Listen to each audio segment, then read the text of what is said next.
I'm Jacky Storey, Reverend Jacky Storey, and I'm the pastor of a Baptist church on the south coast of England, and that's actually one of the first accredited evangelist ministers of the Baptist Union of Great Britain.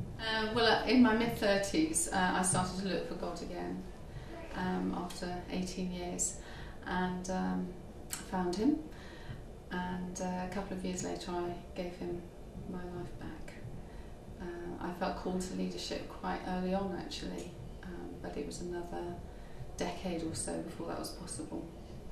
I taught in education for 20 years and latterly in special needs education, and then I started training for ministry, and by that time my husband had become a Christian, and so he was more open to the idea of being a pastor's husband.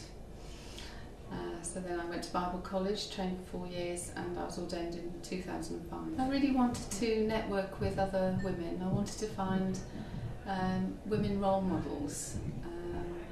There aren't very many of us around actually in the Baptist denomination, and so this seemed an opportunity to make some connections. And also I was attracted by the idea of women in leadership, not just in church leadership, because I think our mission is much wider than the local church. So I was interested in how women were going to be encouraged in their leadership in a wide range of locations and situations. So that was very appealing.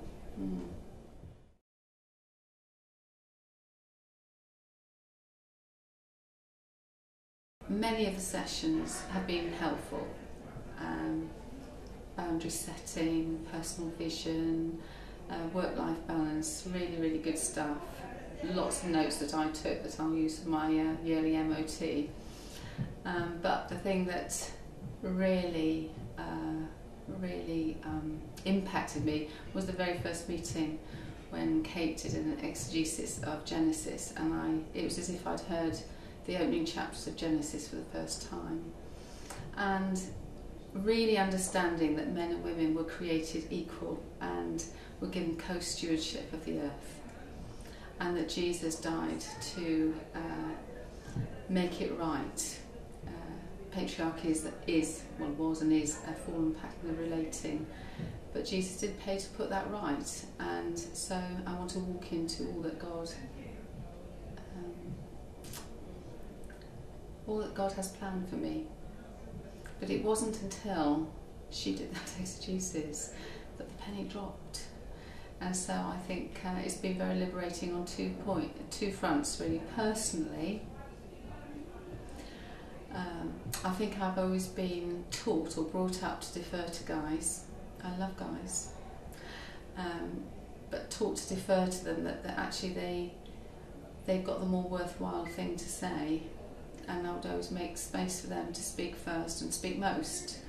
And having been in these sessions, I think I'm much more open to making my contribution and to believing that men and women have equal contributions to make, and actually if I don't make my contribution, then I am selling the whole thing short, really.